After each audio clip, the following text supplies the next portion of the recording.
1000த்திற்கு மேற்பட்ட ஐயாவளி ஆலயங்களுக்கு நான் அடிக்கல் நாட்டி இருக்கிறேன், திறந்து வைத்திருக்கிறேன், சென்னை, மும்பை என்று எல்லா இடமும். ஆனால் அதையெல்லாம் விட எனக்கு பெருமை எது என்று கேட்டால், கன்னியாகுமரி மாவட்டத்திலே போற்றுதலுக்குரிய அன்னை தெரசா அவர்களை புனிதப்படுத்தி புனிதராக அறிவித்த பொழுது அவருடைய வணங்குகிற படத்தை கத்தோலிக்க தலைமை திருச்சபையிலே ஆலயத்திலே திறந்து வைக்க வேண்டும். அன்றைய பாப்பரசர் அவர்கள், நீங்கள் கத்தோலிக்கர்கள் கிறிஸ்தவர்கள் என்று பார்க்க வேண்டாம், உங்கள் பகுதியிலே வாழுகிற இதய சுத்தியான ஆத்மநேயன் ஒருவரை பார்த்து நீங்கள் அதை திறங்கள் என்று சொன்னார்கள். லியோன் தர்மராஜ் போற்றுதலுக்குரிய ஆயர் அவர்கள் என்னுடைய பெயரை சொன்னது மட்டுமல்ல, இன்று கோட்டாறு பேராலயத்திலே இருக்கிற அந்த புனித அந்த அடையாளத்தை நான் திறந்து வைத்தேனானால் 1000 ஆலயம் என் வழியிலே திறந்ததை விட அதை பெருமையாக கருதுகிறேன்.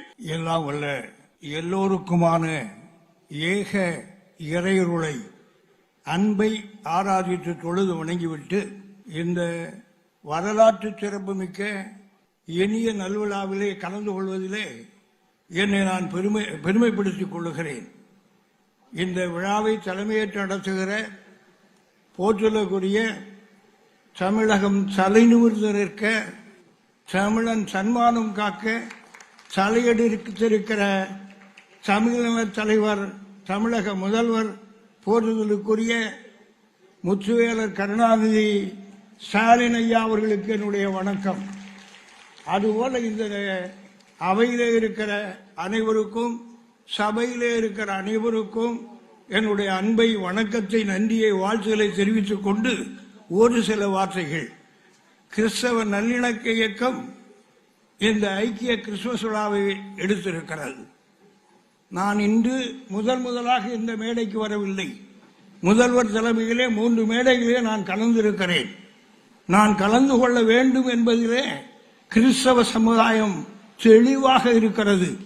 இங்கு எடுக்கிற 100ஆண்டு விழாவாக இருக்கலாம், இல்லை ஒவ்வொரு இடத்தில் இருக்கிற ஆலய விழாக்களிலெல்லாம் என்னை அழைக்கிறார்கள்.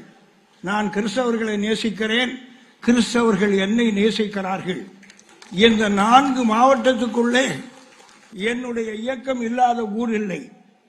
ஊருக்கு 10 பேரை நான் அழைத்து பேசக்கூடிய அளவுக்கு இருக்கிற இயக்கத்திலே இருக்கிற காரணத்தினால் இன்று இந்த மண்ணிலே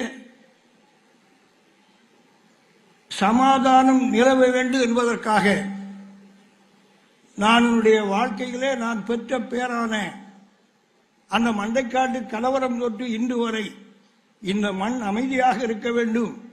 குமரி, அதை தாண்டி நெல்லை மட்டுமல்ல, தூத்துக்குடி, அதுபோல தென்காசி, அதை தாண்டியும் இருக்கிற மக்கள் யாராக இருந்தாலும் என்னவர்கள், என்னை சேர்ந்தவர்கள் நீதியை, சமாதானத்தை விரும்புவார்கள். அவர்கள் நான் செல்லுகிற பாதையிலே இருக்கிறார்கள் என்பதற்கு அடையாளம் கன்னியாகுமரி மாவட்டத்திலே கிறிஸ்தவர்கள் அதிகம் இருக்கிறார்கள். அங்கே ஒரு இந்துவை பாராளுமன்ற உறுப்பினராக எங்களால் அனுப்ப முடிந்தது. அதுபோல நெல்லை மாவட்டத்திலே இந்துக்கள் அதிகம் இருக்கிறார்கள். இங்கே ஒரு கிறிஸ்தவரை பாராளுமன்ற உறுப்பினராக எங்களால் அனுப்ப முடிந்தது. ஆனால் அதுதான் எங்களுடைய சமய நல்லிணக்கத்தினுடைய சான்று என்பதை மட்டும் சொல்லி, இறைமகன் இயேசுபிரான் மண்ணில் மலர்ந்த நாளை நாமும் கொண்டாடுவோம், நாடும் கொண்டாடணும், உலகமும் கொண்டாடுகிறது. இறைமகன் இயேசு ஒரு குறிப்பிட்ட பகுதியினருக்காக பிறக்கவில்லை, ஒட்டுமொத்த மனித சமுதாயத்தினுடைய மேன்மையின் அடையாளமாக பிறந்தார். எனவே இயேசு பிறந்தார் என்றால் மனிதகுலம் அதை கொண்டாட வேண்டும். இயேசு ஒரு மத நல்லிணக்க இந்த விழாவிலே நான் ஒன்றே சொல்லுவேன்.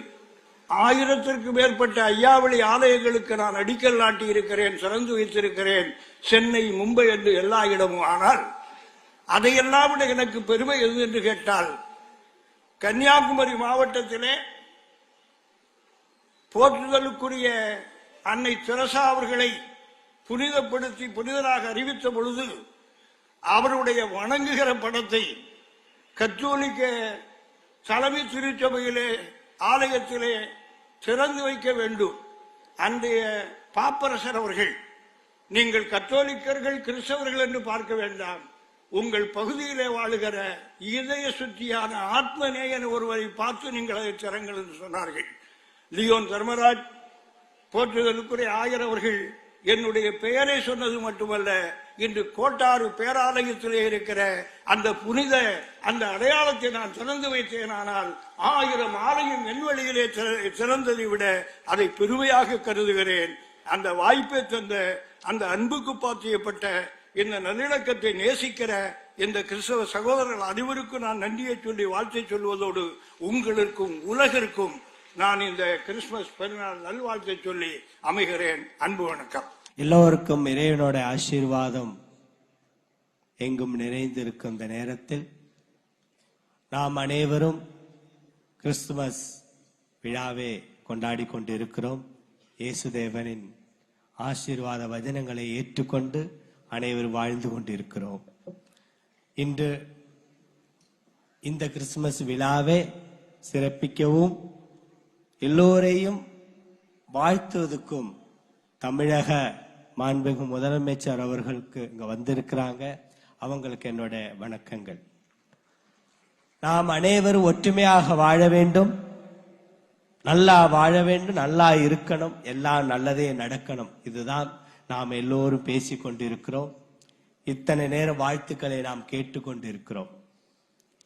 அனைவரும் ஒற்றுமையாக வாழ்ந்தால் அதுதான் சிறப்பான நாடு.